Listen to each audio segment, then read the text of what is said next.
David Skidmore, and today we're going to continue talking about the double lateral strokes, particularly one sticking, 1, 2, 4, 3.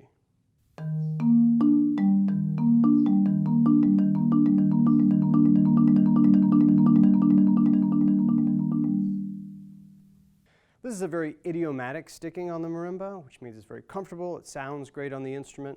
So let's jump right into the exercises. Warm-up number 1 is just the first measure of the etude repeated many, many times. So start at the slowest marked tempo of about quarter equals 60.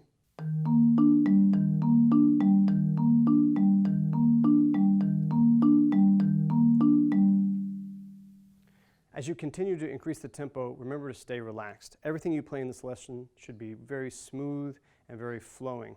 When playing double lateral strokes, there's a tendency for them to come out uneven. Like maybe the first note out of every 2 notes is louder than the second note, or maybe the rhythm isn't quite right because the 2 notes are a little bit too scrunched together. So that's what warm-up number 2 is all about. As you work on this exercise, listen to the evenness of the alternating notes and try and mimic that evenness when you're playing the double lateral strokes.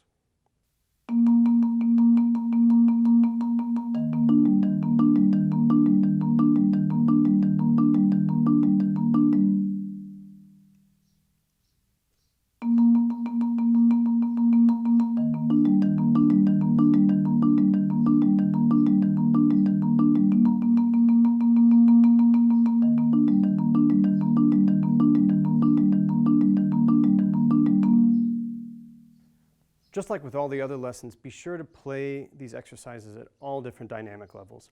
In this lesson in particular, the etude associated with the lesson asks you to play double lateral strokes at a really wide dynamic range. So use these exercises as a moment to sort of practice becoming really comfortable with your double lateral strokes at any different stick height and therefore any different dynamic level.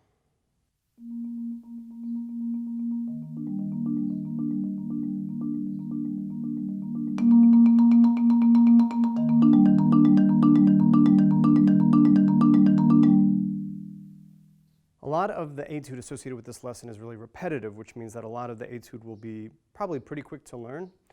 But there are 2 measures in particular in the etude that are less repetitive and therefore might take a little bit more time to get the notes in your hands. When I'm having trouble learning a particular passage or a particular measure in a piece of music, I like to make an exercise out of it. That way I am simultaneously warming up my hands, working on a technique that I need to work on, and learning the notes to the piece that I'm trying to play. So that's exactly what I did with warm-up number 3 and warm-up number 4. In warm-up number 3, we're focusing on the notes in measure 47 from the etude. That's one of those measures that is a little bit less repetitive and maybe takes a little bit longer to learn. So let's get the metronome going at the slow end of our tempo range, quarter equals 80. And we're going to play the notes from measure 47 in block chords as half notes.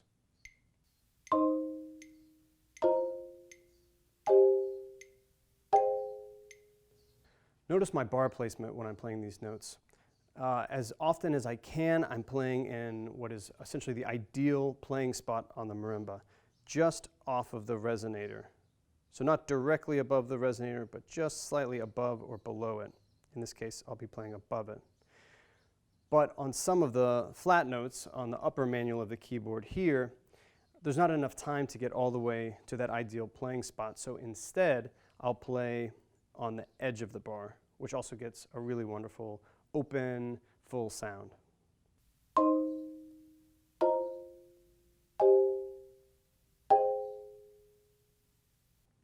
You always want to start thinking about bar placement at the very beginning, like right when you're learning the notes.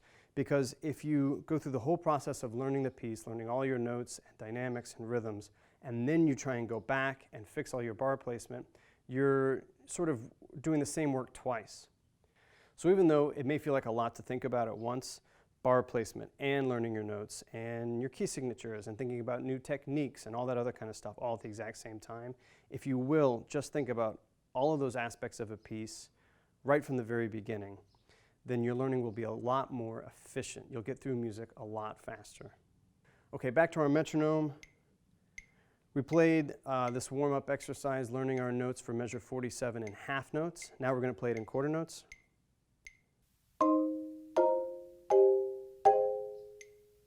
And of course you can repeat that bar.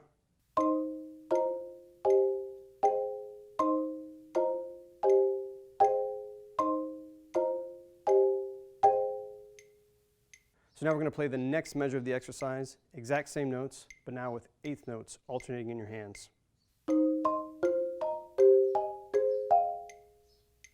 And then finally, we'll play the passage as it is in the Etude, which is 16th notes with double lateral strokes.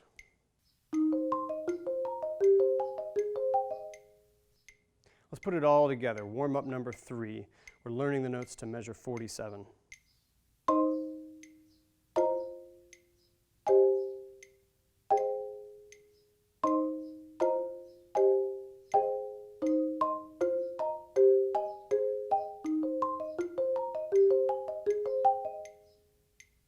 Be sure to stay with the metronome and only start inching up the tempo once you're really comfortable with the full exercise at that first starting tempo. Warm-up number 4 takes you through a very similar process with the notes in measure 54 from the Etude. So we'll get our metronome going, and we'll start with alternating quarter notes.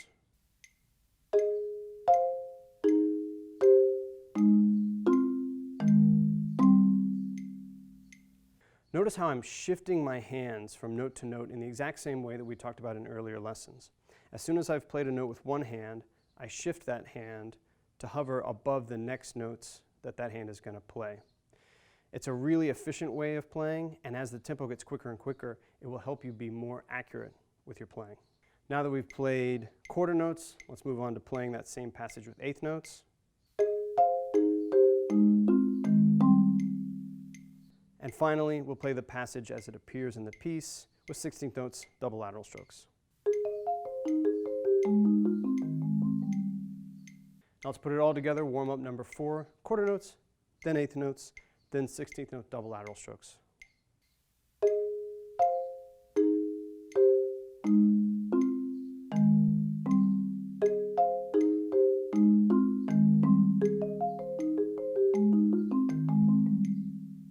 Of course, as with all the other exercises, if it helps, you can insert rests in between each different iteration. You can do quarter notes and then rest 2 beats, eighth notes, rest 2 beats, and then 16th notes. It's whatever is challenging you, but allowing you to be successful and work on both your technique and learning the notes for your Etude. By creating a simple exercise out of these couple of measures of the piece, you're simultaneously learning the notes to the Etude and reinforcing these techniques that you're working on, double vertical strokes and double lateral strokes. Last but not least, we return to the topic of phrasing. This lesson has an Etude that gives you a lot of different instructions in terms of specific dynamics to play, when to crescendo, when to diminuendo. But don't just follow the instructions blindly. Listen to the harmonies in the piece and listen to how those harmonies create tension or provide release. And listen to how the dynamics are reflecting that tension and release. You eventually want to be able to hear a harmony in a piece of music that you're playing and understand how that harmony is creating tension and release so that the phrasing, the subtle changes in how loud or soft each note is, reflect those moments of tension and release.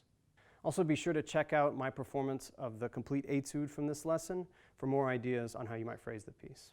Thanks for watching.